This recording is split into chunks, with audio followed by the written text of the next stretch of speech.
বিশ্ববিদ্যালয়ের দাবিতে তিতুমির কলেজের শিক্ষার্থীদের মহাখালীতে সড়ক ও রেলপথ অবরোধ, কয়েকটি রুটে ট্রেন চলাচল বন্ধ। চলছে বিশ্ব ইজতেমার দ্বিতীয় পর্বের আনুষ্ঠানিকতা, টঙ্গীর তুরাগতে দেশি বিদেশি মুসল্লির ভিড়, নিরাপত্তা জোরদার। অন্তর্বর্তী সরকারের উপর নির্ভর করছে জাতীয় নির্বাচনের দিনক্ষণ, জানালেন ইসি সানাউল্লাহ। ডিসেম্বরে ভোট ধরে চলছে প্রস্তুতি। এই মুহূর্তে ইলেকশন কমিশনের হাতে নয়, আপনারা জানেন। সংস্কার কার্যক্রম যদি সংক্ষিপ্ত আকারে করতে হয়, রাজনৈতিক দলগুলো যদি সেই পর্যায়ে গিয়ে দাঁড়ায়, তাহলে পারে আগামী ডিসেম্বর। জনগণের বঞ্চনা দূর করতে অবিলম্বে নির্বাচন চায় বিএনপি, ন্যূনতম সংস্কার করেই ভোট আয়োজনের আহ্বান জামায়াত আমিরের। এবং আওয়ামী লীগের পক্ষে লিফলেট বিতরণকারীরা দ্রুতই হবে গ্রেপ্তার, হুঁশিয়ারি প্রধান উপদেষ্টার প্রেস সচিবের। দর্শক, আমন্ত্রণ সংবাদ রাতে, শুনছিলেন সংবাদ শিরোনামগুলো, সঙ্গে রয়েছে আমি তানজিয়া জুথি। আন্দোলনের পঞ্চম দিন মহাখালী রেলগেট অবরোধ করেছেন তিতুমির কলেজের শিক্ষার্থীরা। এতে ঢাকার সঙ্গে সিলেট, রংপুর, রাজশাহী ও চট্টগ্রামের রেল যোগাযোগ বন্ধ হয়ে যায়। বিভিন্ন স্টেশন ও পথে আটকা পড়ে বিভিন্ন গন্তব্যের ট্রেন। ভোগান্তি নিয়ে ক্ষোভ জানিয়েছে সাধারণ মানুষ। বিস্তারিত জানাচ্ছেন আমাদের সহকর্মী কায়েস রাহাত। ষষ্ঠ দিনে গড়ালো স্বতন্ত্র বিশ্ববিদ্যালয়ের দাবিতে তিতুমির শিক্ষার্থীদের আন্দোলন। 7 কলেজের শিক্ষার্থীদের দাবি মানার পর গেল বুধবার থেকে স্বতন্ত্র বিশ্ববিদ্যালয়ের দাবিতে আন্দোলনে নামে তিতুমির কলেজের শিক্ষার্থীরা। আন্দোলনের অংশ হিসেবে লাগাতারভাবে চলছে অনশন কর্মসূচি, একই সঙ্গে অবরোধ কর্মসূচি। সোমবার বিকেলের আগ পর্যন্ত তাদের অবস্থান ছিল কলেজের মূল ফটকের সামনে। রোববার রাতে এক প্রেস ব্রিফিংয়ে Mohakhali, Amtali, Gulshan link road blockade কর্মসূচি দেয়া হলেও 3টা পর্যন্ত মূল ফটকের সামনেই অবস্থান করে তারা। এ সময় দুর্ভোগে পড়া পথচারীদের সাথে বাগবিতণ্ডায় জড়াতে দেখা যায় শিক্ষার্থীদের। সাধারণ মানুষ বলছেন, এভাবে জনদুর্ভোগ না বাড়িয়ে আলোচনার টেবিলে বসে সমস্যার সমাধান করা উচিত। আসলে আপনাদের যদি কোনো দাবি দাবা থাকে, আপনাদের যদি যৌক্তিক আন্দোলন থাকে, আপনারা এইসব নিয়ে বসেন। মানে একদিন না হোক, একদিন হবেই। আপনারা বলছেন যে 1997 সালের পর থেকে আপনারা এই আন্দোলন করে যাচ্ছেন, তাহলে আপনারা কঠোরভাবে বসেন। আপনারা যখন হচ্ছে গিয়ে ফ্যাসিস্ট সরকার ছিল, তখন আপনারা কেন বসেন নাই? বাইকে করে আসছে, এই বাইকটা ওরা এখান থেকে যেতে দেয় না, আর ওই সাইডটা তো অনেক জ্যাম থাকে। তো যাওয়ার কোনো পসিবল নেই। আমার 4টা ট্রেন ছিল, ভাইকে বুঝে বললাম যে ভাই আমার এরকম ট্রেন, সব টিকিট সব রেডি, আমাকে যেতে দেন, আমাকে অন্তত অ্যালাউ করেন। আমি তো স্টুডেন্ট, আপনারা তো স্টুডেন্ট, আপনাদের যে দাবি আমার যদি এখানে হয়, আমারও তো এখানেও আসতে হতে পারে। এদিকে বেলা 3:45টার দিকে একটি মিছিল নিয়ে মহাখালী রেলগেট অবরোধ করে তারা। এ সময় প্রধান উপদেষ্টা এসে দাবি মানার ঘোষণা না দেওয়া পর্যন্ত সেই অবস্থানে অনড় থাকার ঘোষণা দেয় শিক্ষার্থীরা। লাগাতার আন্দোলন করে যাচ্ছে, সরকারের এক বিন্দুও টনক নড়ে নাই। গতকাল আপনার উপদেষ্টার এই অনর্বর কথা, এমন বাজেহাল কথা, নাজেহাল কথা, আমরা আসলে বিচলিত হয়েছি। আমরা আমাদের কথায় এখন পর্যন্ত অনড় আছি। জনগণ যদি আমাদের এই জিনিসটা বুঝে যে আসলে আমরা কেন বিশ্ববিদ্যালয় চাই, হ্যাঁ, আমি মনে করি জনগণ এই জিনিসটা জানে না। এখন কিন্তু রাজনৈতিক চাপ নাই দেশে, ওইরকম চাপ নাই যে একটা ভার্সিটি করলে রাজনৈতিক দলগুলো ক্ষুণ্ণ হবে। তো এর থেকে এখন তো সময়, এখনই মুখ্য সময় মনে করি। এখন আপনারা ভার্সিটি করে দেন, বাকি কলেজগুলো যদি ভার্সিটি হওয়ার যোগ্যতা রাখে অবশ্যই করেন, সমস্যা কি? উচ্চশিক্ষার জন্য আপনি প্রতিষ্ঠান করে দিলে তো আরো ভালো দেশের জন্য। রাষ্ট্র আমাদের সাথে এভাবে কথা বলে, এভাবে ঠিক জ্ঞান বুদ্ধিহীন মানুষের মতো আচরণ করে, এখানে আমাদের আর কি বলার আছে? এই যে এত স্টুডেন্ট আন্দোলন চালিয়ে যাচ্ছে, এই যে এত জনদুর্ভোগ সরকারের কারণে, সরকারের সিদ্ধান্তের কারণে সৃষ্টি হচ্ছে। সে যদি আমাদের প্রস্তাব না মেনে নেয়, আমরা তার যে প্রস্তাব, আমরা এটা মানি না, আমরা এটা পুরোপুরি প্রত্যাখ্যান করলাম, যার কারণে আমরা আজকে এই রেলগেট অবরোধ করছি। আজকেও যদি সেম মূল্য আমাদেরকে দিতে চায়, আমরা সেটা নেব না যতক্ষণ পর্যন্ত আমাদের লিখিত একটা দলিল হিসেবে আমাদেরকে দিবে যে আজকে থেকে তিতুমির বিশ্ববিদ্যালয় একটি স্বতন্ত্র বিশ্ববিদ্যালয় হিসেবে রূপান্তরিত করেছে, ততদিন পর্যন্ত আমরা আমাদের কর্মসূচি চালিয়ে যাব। এদিকে রেলগেটে অবস্থান নেয় ঢাকার সঙ্গে সিলেট, রংপুর, রাজশাহী ও চট্টগ্রামের রেল যোগাযোগ বন্ধ হয়ে যায়। এতে বিভিন্ন স্টেশন ও পথে আটকা পড়ে বিভিন্ন গন্তব্যের ট্রেন। কায়েস রাহাত, দেশ টিভি, ঢাকা। টঙ্গীর তুরাগ তীরে চলছে বিশ্ব ইজতেমার দ্বিতীয় পর্ব।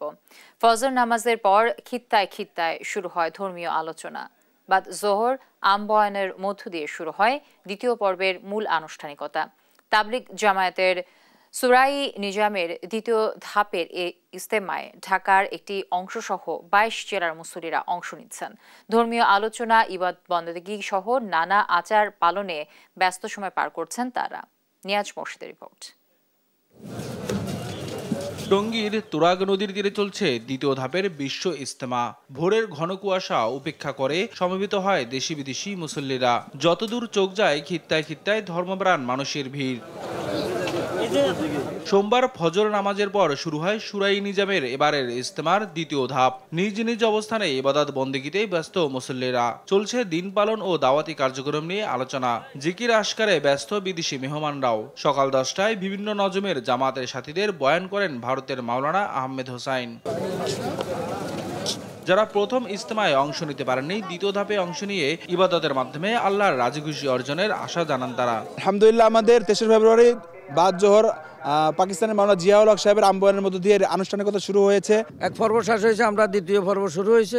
আসে খুব ভালো, শান্তি আছে, খুব ভালোভাবে আছে। আনাচে কানাচে প্রত্যেক জায়গায় আমাদের তাবলীগের কাজ প্রচার হয়ে যায়, সবাই যেন দিনের উপর চলে। আল্লাহ তাআলা আমাকে যে নেক হায়াত দিছে, এই হায়াত যতদিন আল্লাহ তাআলা আমাকে দিয়া দে, আল্লাহর কাজ করতাম। বুধবার দ্বিতীয় পর্বের আখরি মোনাজাত শেষে মুরব্বীদের দিক নির্দেশনা নিয়ে জামাত নিয়ে বের হবেন চিল্লার উদ্দেশ্যে। ইসলামের দাওয়াতের পাশাপাশি নিজের আমলের উপর মেহনতের কথাও জানান অনেকে। বড় বড় জামাত আমরা এখান থেকে বের করব ইনশাআল্লাহ, আমরা দেশকে এখানে ইজতেমাকে সফল করব ইনশাআল্লাহ। আল্লাহ এবং আল্লাহ রাসূলের দিক নির্দেশমূলক যে আমাদের আলোচনাগুলি শুনলাম ওলামায়ে কেরামের কাছ থেকে, সেভাবে আমাদের জীবনযাপন করা। এখানে আসছি এটা শিখার জন্য, এবং এখান থেকে যাওয়ার পরে আমরা এগুলো ইনশাআল্লাহ আমল করার চেষ্টা করব। ইজতেমার এই পর্বে দেশের 22 জেলা এবং ঢাকার এক অংশের মুসল্লিরা অংশ নিচ্ছেন। আছেন 76 দেশ থেকে আসা 3000-এর বেশি মেহমানও। বুধবার আখেরি মোনাজাতের মধ্য দিয়েই শেষ হবে দ্বিতীয় ধাপ। এবার প্রথম পর্বে অংশ নেয় প্রায় 40 লাখ মুসল্লি। নিয়াজ মোরশেদ, দেশ টিভি, ঢাকা। টঙ্গীতে চলছে বিশ্ব ইজতেমার দ্বিতীয় পর্ব। জিকির আজগারে মশগুল মুসল্লিরা। দর্শক, এ নিয়ে আরো জানাতে যুক্ত হচ্ছেন সহকর্মী দেওয়ান ইমন। ইমন, কেমন চলছে আসলে ইজতেমার দ্বিতীয় পর্ব এবং কি বলছেন মুসল্লিরা? যারা ধর্মপ্রাণ মুসল্লি রয়েছে তারা কিন্তু এখানে এসে জমায়েত হয়েছেন, এবং মুরব্বী যারা রয়েছে, তাবলিগ জামায়াতের যারা মুরব্বী রয়েছে তারা কিন্তু সকাল থেকে আম্বায়নের পর থেকে আম্বায়নের মধ্যে দিয়ে শুরু হয়ে যে আনুষ্ঠানিকতা, সেই বয়ানটি কিন্তু এখনো পর্যন্ত চলছে। এবং সারা দেশ থেকে যারা ধর্মপ্রাণ মুসল্লিরা তারা এখানে এসেছেন, তারা কিন্তু এখানে দেখতে পাচ্ছেন যে তাঁবুর পাশেই কিন্তু অবস্থান করছেন। পাশাপাশি কিন্তু এই যে ইজতেমা ময়দানে যে উত্তর পূর্ব পাশে রয়েছেন সেখানে কিন্তু বিদেশি নিবাস আছে, সেখানে 2000-এর অধিক বিদেশিরা কিন্তু সেখানে অবস্থান করছেন। আপনাকে যদি একটু আমি নিরাপত্তার বিষয়টি জানাই, যে এই যে বিদেশি এবং সারা দেশ থেকে যারা ধর্মপ্রাণ মুসল্লিরা এসেছেন এই ইজতেমা ময়দানে, তাদের নিরাপত্তা নিশ্চিতে সাদা পোশাকের পাশাপাশি কিন্তু আইন শৃঙ্খলা বাহিনীর পোশাকধারী যারা রয়েছেন তারা কিন্তু সার্বক্ষণিক নিয়োজিত আছেন, যেন কোনো ধরনের বিশৃঙ্খলা পরিবেশ এখানে তৈরি না হয়। আপনি যেমনটি জানেন যে আজকে থেকে শুরু হয়ে এই যে ইজতেমা সেটি আখেরি মোনাজাতের মধ্য দিয়ে শেষ হবে, এবং এরপরে কিন্তু আগামী 14 ফেব্রুয়ারি থেকে দ্বিতীয় পর্বের যেই মাওলানা সাতের অনুসারীদের যেই ইজতেমা সেটি পরবর্তীতে কিন্তু আগামী 16 ফেব্রুয়ারি সেটি শেষ হওয়ার কথা রয়েছে। আমরা এখানে যে সমস্ত মুসল্লিরা তারা এসেছিলেন তাদের সাথে আমরা কথা বলেছি, তারা যেহেতু বলছেন যে আল্লাহ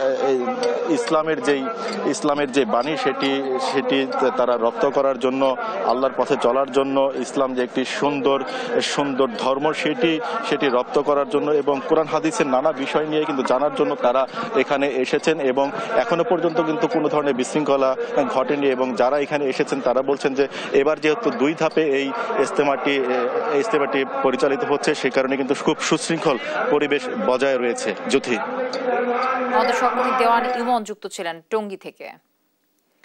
চলতি বছরকে বাংলাদেশের গুরুত্বপূর্ণ উল্লেখ করে আইন শৃঙ্খলা বাহিনীগুলোকে যুদ্ধ পরিস্থিতির মতো সতর্ক থাকার নির্দেশ দিয়েছেন প্রধান উপদেষ্টা ডক্টর মোহাম্মদ ইউনূস। সোমবার রাষ্ট্রীয় অতিথি ভবন যমুনায় নিরাপত্তা প্রধানদের সঙ্গে উচ্চ পর্যায়ের বৈঠকে এই নির্দেশনা দেন তিনি। বলেন, যে কোনো পরিস্থিতি দ্রুত মোকাবেলার জন্য নিরাপত্তা সংস্থাগুলোকে সর্বাধুনিক যোগাযোগ সরঞ্জামের সর্বাধিক ব্যবহার করতে হবে। এ সময় পবিত্র রমজান মাসে খাদ্য ও নিত্যপণ্যের দাম স্থিতিশীল রাখতে চাঁদাবাজদের বিরুদ্ধে কঠোর ব্যবস্থা নেয়ার নির্দেশনা দেন প্রধান উপদেষ্টা। জাতীয় নির্বাচন কবে হবে সেটি অন্তর্বর্তী সরকারের উপর নির্ভর করছে বলে জানিয়েছেন নির্বাচন কমিশনার আবুল ফজল মোহাম্মদ সানাউল্লাহ। বলেন, প্রধান উপদেষ্টার দেয়া বক্তব্যের নির্দেশনা অনুযায়ী আগামী ডিসেম্বর সামনে রেখে প্রস্তুতি নিচ্ছে কমিশন। সোমবার সকালে রাজশাহী আঞ্চলিক নির্বাচন কার্যালয়ে ভোটার তালিকা হালনাগাদ কার্যক্রম নিয়ে প্রশাসন ও নির্বাচন কর্মকর্তাদের সঙ্গে মতবিনিময় সভায় এই কথা বলেন তিনি। নির্বাচন কমিশনার বলেন, কাগজপত্র কিংবা অন্যান্য জটিলতার জন্য কেউ যেন বৈধ নাগরিকত্ব থেকে বঞ্চিত না হয়। ভোটার হওয়ার উপযুক্ত সবাইকে তালিকার অন্তর্ভুক্ত করার তাগিদ দেন তিনি। ইলেকশনের সময়টা এই মুহূর্তে ইলেকশন কমিশনের হাতে নয়, আপনারা জানেন। তবে আমরা একটা মোটামুটি ধারণা পাই মাননীয় প্রধান উপদেষ্টার গত 16 ডিসেম্বরের বক্তব্য থেকে, যে তিনি বলেছেন যে সংস্কার কার্যক্রম যদি সংক্ষিপ্ত আকারে করতে হয়, রাজনৈতিক দলগুলো যদি সেই পর্যায়ে গিয়ে দাঁড়ায়, তাহলে পারে আগামী ডিসেম্বর। আর যদি সংস্কার কার্যক্রমকে আরও একটু এক্সটেন্ডেডভাবে করতে দেওয়া হয়, তাহলে 26 সালের জুন মাসের মধ্যে নির্বাচন করা সম্ভব। আমরা নির্বাচন কমিশন মোটামুটি এই উইন্ডোটাকে ধারণ করে এর প্রথম অংশটাকে, যেহেতু আমাদের প্রস্তুতির ব্যাপার আছে, আমরা আমাদের প্রস্তুতি এগিয়ে নিই। অন্তর্বর্তী সরকারে বিরুদ্ধাচরণ নয়, বরং আরো দায়িত্বশীল করতেই বিএনপি সমালোচনা করছে বলে মন্তব্য করেছেন দলটির সিনিয়র যুগ্ম মহাসচিব রুহুল কবির রিজভী। জনগণের অধিকার বঞ্চনার দুঃস্বপ্ন দূর করতে অবিলম্বে নির্বাচনের রোডম্যাপ দেওয়ার দাবিও জানান তিনি। সাইফুল রিপনের প্রতিবেদন। সোমবার রাজধানীর লালবাগে রাষ্ট্র কাঠামো মেরামতে 31 দফা ও জনসম্পৃক্তি শীর্ষক প্রশিক্ষণ কর্মশালা করে ঢাকা মহানগর দক্ষিণ বিএনপি। কর্মশালায় নেতারা বলেন, বিএনপিকে ভয় দেখিয়ে লাভ নেই। 1 মাসের আন্দোলনে বাংলাদেশ ফ্যাসিবাদ মুক্ত হয়নি। স্বাধীনতার পক্ষের দল বিএনপি। বিএনপি স্বাধীনতার পক্ষের দল, স্বাধীনতা বিরোধী দল না বিএনপি। আজকে অনেকে মুখে ধর্মের কথা বলে মুনাফিকতা করছেন, মুখে মুখে সুন্দর কথা বলেন, কাজ করছেন মুনাফিকদের মতো। বিএনপির বিরুদ্ধে অপপ্রচার করছেন। রাজধানীর তেজগাঁওয়ের কারওয়ান বাজার এলাকায় রাষ্ট্র কাঠামো মেরামতের 31 দফা ও জনসম্পৃক্তি শীর্ষক কর্মশালা করে ঢাকা মহানগর উত্তর বিএনপি। এ সময় আওয়ামী লীগের নেতাকর্মীদের প্রশ্রয় না দিতে দলের নেতাকর্মীদের হুঁশিয়ারি দেন ঢাকা মহানগর উত্তর বিএনপির আহ্বায়ক। বাংলাদেশের জনগণের যে বিশ্বাস, যে আস্থা রয়েছে, সে আস্থা বিশ্বাসের অর্জনের মাধ্যমেই বাংলাদেশ জাতীয়তাবাদী দল আগামীর পথ চলবে, আগামীর সুন্দর একটি সমৃদ্ধশালী বাংলাদেশ গড়বে। আমরা কোনো বিশৃঙ্খলাকারীকে কোনো প্রশ্রয় দিব না, আমরা কোনো চাঁদাবাজকে কোনো সুযোগ দিব না, আমরা কোনো দখলদারিকে সুযোগ দিব না, আমরা কোনো লুটতরাজকে কোনো রকম সুযোগ দিব না। এদিকে মুন্সিগঞ্জ জেলা বিএনপির নবগঠিত কমিটির নেতাদের সাথে নিয়ে বিএনপির প্রতিষ্ঠাতা সাবেক রাষ্ট্রপতি শহীদ জিয়াউর রহমানের সমাধিস্থলে ফুলেল শ্রদ্ধা, দোয়া ও মোনাজাত করেন বিএনপির সিনিয়র যুগ্ম মহাসচিব রুহুল কবির রিজভী। পরিবারের সন্তান পরে সাংবাদিকদের সাথে আলাপকালে বলেন, সংস্কার একটি চলমান প্রক্রিয়া। সংস্কারের অজুহাতে নির্বাচন আটকে রাখার কোনো কারণ নেই। সরকারের কোন কোন উপদেষ্টা আমরা সমালোচনা করলে তারা একটু ইরিটেট ফিল করে, তারা বিরক্ত হন, তারা বিভিন্ন মন্তব্য করে। তাহলে অন্তর্বর্তীকালীন সরকার কেন আপনারা উপদেষ্টার পদ থেকে ছেড়ে দিয়ে রাজনৈতিক দল করেন? সরকারের বিরুদ্ধচারণ নয়, সরকারকে আরো দায়িত্বশীল হতে বলি, যে এই সমাজ যেন এমন সমাজ হয় যেখানে শান্তিতে স্বস্তিতে সবাই বসবাস করতে পারে। রোডম্যাপ এবং নির্বাচনের ডেডলাইন এটা দিতে হবে, যে জনগণ মনে করবে যে আমরা 16 বছর যেটা বঞ্চিত হয়েছি, 17 বছর যেটা বঞ্চিত হয়েছি, সেই বঞ্চনার দুঃস্বপ্ন যেন তাদের দূর হয়। পাশের দেশে আশ্রয় পেয়ে বাংলাদেশকে অস্থিতিশীল করতে শেখ হাসিনা তার নেতাকর্মীদের নির্দেশ দিচ্ছে বলেও অভিযোগ করেন রুহুল কবির রিজভী। বাংলাদেশের ভেতর উস্কানিমূলক কাজ এবং চক্রান্ত করার জন্য তার নেতাকর্মীদেরকে নির্দেশ দিচ্ছে। সাইফুল রিপন, দেশ টিভি, ঢাকা। স্বাচ্ছন্দ্যে ভোট দেওয়ার জন্য ন্যূনতম সংস্কার করেই নির্বাচন দেওয়ার আহ্বান জানিয়েছেন জামায়াত ইসলামীর আমির ডক্টর শফিকুর রহমান। দুপুরে ফেনীর পরশুরামের বল্লামুখা বাঁধ পরিদর্শন শেষে একথা বলেন তিনি। এ সময় ভারতের সঙ্গে বল্লামুখা বাঁধ নিয়ে শান্তিপূর্ণভাবে সমাধানের আহ্বানও জানান জামায়াত আমির। বলেন, এ নিয়ে সরকার টেকসই ও যুক্তিসঙ্গত পদক্ষেপ নিলে জামায়াত পাশে থাকবে। এ সময় বিগত সরকারের অনিয়ম লুটপাটের কারণে মানুষ ক্ষতিগ্রস্ত হয়েছে বলেও মন্তব্য করেন তিনি। এর আগে জুলাই আন্দোলনে শহীদ শ্রাবণের বাড়িতে গিয়ে পরিবারের খোঁজ খবর নেন ও কবর জিয়ারত করেন জামায়াত আমির। তা আমরা যেটা মনে করি যে এমন একটা নির্বাচন এই জাতির পাওয়া প্রয়োজন, যে নির্বাচনে আসলেই স্বাচ্ছন্দ্যের সাথে প্রত্যেকটি ভোটার তার ভোট দিতে পারবে, আর প্রত্যেকটি প্রাপ্তবয়স্ক মানুষের ভোটও নিশ্চিত হবে, সেটা দেশে এবং প্রবাসে। কারণ এই আন্দোলনে দেশ গড়ায় অবশ্যই আমাদের প্রবাসী ভাইদেরকে আমরা অস্বীকার করতে পারবো না, তাদের বিশাল অবদান রয়েছে, আমরা তাদের কাছে ঋণী, যেমনটা ঋণী এই দেশে যারা জীবন দিয়েছে এবং যারা পঙ্গু হয়েছে, লড়াই করেছে তাদের কাছে, আর গোটা জাতির কাছেই আমরা পরস্পর আমরা ঋণী। তা আমরা চাই যে সেই রকম একটা সুষ্ঠু নির্বাচনের জন্য একটা সুষ্ঠু পরিবেশ তৈরি হোক, এবং ন্যূনতম যে সংস্কারগুলো না হলে একটা সুস্থ পরিবেশ তৈরি হবে না। এটা না হওয়া পর্যন্ত আমাদের সকলের ধৈর্য ধরে এই সরকারকে সহযোগিতা করা উচিত। 8,72,00,000 টাকার অবৈধ সম্পদ অর্জন এবং 66টি ব্যাংক হিসেবে 134 কোটি টাকার অস্বাভাবিক লেনদেনের অভিযোগে সাবেক সমাজ কল্যাণ মন্ত্রী নুরুজ্জামান আহমেদ তার স্ত্রী ও ছেলের বিরুদ্ধে মানি লন্ডারিং আইনে মামলা করছে দুর্নীতি দমন কমিশন দুদক। দুপুরে দুদকের প্রধান কার্যালয়ে সংস্থাটির মহাপরিচালক এই তথ্য নিশ্চিত করেন। বিস্তারিত ফজলা আদিত্যের প্রতিবেদনে। সোমবার দুপুরে দুর্নীতি দমন কমিশনের প্রধান কার্যালয়ে দুর্নীতির সমসাময়িক বিষয় নিয়ে সংবাদ সম্মেলন করেন সংস্থাটির মহাপরিচালক আক্তার হোসেন। তিনি জানান, সাবেক সমাজ কল্যাণ মন্ত্রী নুরুজ্জামান আহমেদ, তার স্ত্রী হোসনে আরা ও ছেলে রাকিবুজ্জামানের বিরুদ্ধে আছে 8,72,00,000 টাকার অবৈধ সম্পদ অর্জন এবং 134 কোটি টাকার অস্বাভাবিক লেনদেনের অভিযোগ। এসব অভিযোগে তাদের বিরুদ্ধে মানি লন্ডারিং আইনে মামলা করেছে দুদক। সরকারের দায়িত্বশীল পদে থেকে ক্ষমতার অপব্যবহার পূর্বক জ্ঞাত আয়ের উৎস বহির্ভূত 5,31,00,000 টাকারও বেশি মূল্যের সম্পদ অর্জন এবং নিজ নামেও 31টি ব্যাংক হিসাবে 62 কোটি টাকারও বেশি অস্বাভাবিক লেনদেন মাধ্যমে প্রাপ্ত অর্থ বা সম্পত্তির অবৈধ উৎস গোপন বা আড়াল করার উদ্দেশ্যে স্থানান্তর, রূপান্তর এবং হস্তান্তরের অপরাধে একটি মামলা রুজু হয়েছে। এই সময় সাংবাদিকদের প্রশ্ন উত্তরে মহাপরিচালক বলেন, বর্তমানে যে সকল অনুসন্ধান ও তদন্ত পরিচালনা হচ্ছে তার উপর কোনো দল ও গোষ্ঠীর হস্তক্ষেপ নেই। আমরা কোনো ধরনের চাপ অনুভব করছি না। আমাদের অনুসন্ধানকারী এবং তদন্তকারী কর্মকর্তাগণ দুর্নীতি দমন কমিশন আইন 2004 এবং দুর্নীতি দমন কমিশন বিধিমালা 2007 অনুসরণ করেই তাদের কার্যক্রম পরিচালনা করছেন। দুদক স্বাধীনভাবে কাজ করছে বলেও জানান সংস্থাটির মহাপরিচালক। ফজলে আদিত্য, দেশ টিভি, ঢাকা।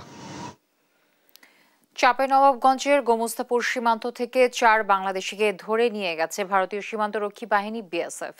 এ নিয়ে স্থানীয়দের মধ্যে ফের আতঙ্ক দেখা দিয়েছে। রোববার রাতে উপজেলার রাধানগর ইউনিয়নের রকনপুর সীমান্ত এলাকার একটি খালে তারা মাছ ধরতে গিয়েছিলেন বলে জানায় স্থানীয়রা। পরে ভারতীয় নাগরিকরা তাদের ধরে বিএসএফ এর হাতে তুলে দেয়। তবে ঠিক কী কারণে তাদের ধরে নেওয়া হয়েছে তা এখনও নিশ্চিত নয় বলে জানান স্থানীয় ইউনিয়ন পরিষদ চেয়ারম্যান। বিএসএফ এর হাতে আটককৃতরা হলেন উপজেলার রাধানগর এলাকার মোহাম্মদ মুকুল, আলিস, নুরুল হুদা ও বাবু। এ বিষয়ে নওগাঁ 16 ব্যাটালিয়নের অধিনায়ক লেফটেন্যান্ট কর্নেল মোহাম্মদ সাদিকুর রহমানের কোনো বক্তব্য এখনো পাওয়া যায়নি। আমাদের রুমপুরের 4 জন ছেলেকে ধরে নিয়েছে। কোথায় ধরেছে? না তো ওই ভারতের মধ্যে ধরেছে। মাছ ধরতে গেছিল না বর্ডারে গরু আনতে গেছিল, এটা ঠিক নিশ্চিত নই। আমি এখান থেকে যাই, আমি রুমপুর যাবো বিজিপি, তাইলে আমি বুঝতে পারবো সবকিছু। যেমনটি বলছিলাম দর্শক, চাঁপাইনবাবগঞ্জের গোমস্তাপুর উপজেলা সীমান্ত থেকে 4 বাংলাদেশকে ধরে নিয়ে গেছে ভারতীয় সীমান্তরক্ষী বাহিনী বিএসএফ। এ নিয়ে আরো জানাতে যুক্ত হচ্ছেন সহকর্মী তারেক রহমান। তারেক, বাংলাদেশিদের ফিরিয়ে আনার ব্যাপারে কি বলছে বিজিবি, কি তথ্য রয়েছে আপনার কাছে জানাবেন আমাদের দর্শককে। যে জ্যোতি, কিছুক্ষণ আগে আমার সাথে কথা হয়েছিল রাধানগর ইউনিয়ন পরিষদের চেয়ারম্যানের সঙ্গে।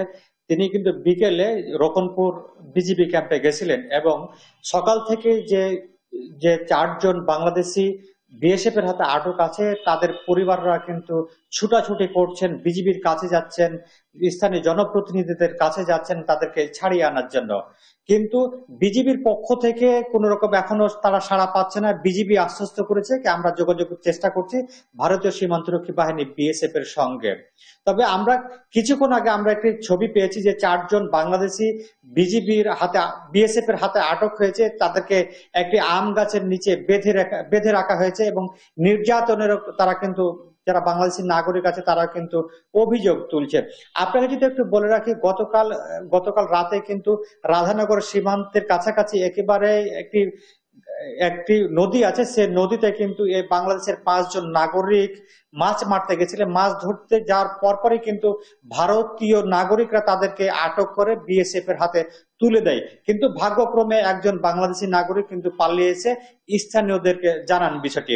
আপনাকে যদি বলি যে আমরা কিন্তু বারবার যোগাযোগের চেষ্টা করেছিলাম 16 নওগাঁ বিজিবি ব্যাটালিয়নের অধিনায়কের সঙ্গে, তিনি আমাকে বলেছেন যে তিনি কিন্তু লোকজনের কাছ থেকে শুনেছেন, কিন্তু তার কাছে অফিসিয়ালি এখন পর্যন্ত কোনো কেউ জানায়নি, তারা বিষয়টি নিয়ে খোঁজ খবর নিচ্ছেন। আপনাকে একটু বলে রাখি যে আমার সাথে কয়েকজন যারা ভারতে আটক আছে তাদের পরিবারেরও কথা হয়েছে। তারা আমাকে বলছে যে সকাল থেকে তারা যখন এই খবরটি পান তাদের স্বজনরা ভারতীয় বিএসএফ এর হাতে আটক রয়েছে এবং ভারতীয় নাগরিকরা তাদেরকে আটক করে বিএসএফ এর হাতে তুলে দিচ্ছে, তারপর থেকে তারা কিন্তু বিভিন্ন জনের কাছে যাচ্ছেন, তাদেরকে উদ্ধারের জন্য তারা কিন্তু আকুতি জানিয়েছেন। এ নিয়ে সীমান্ত এলাকার মানুষজনের মধ্যে একটা আতঙ্ক বিরাজ করছেন।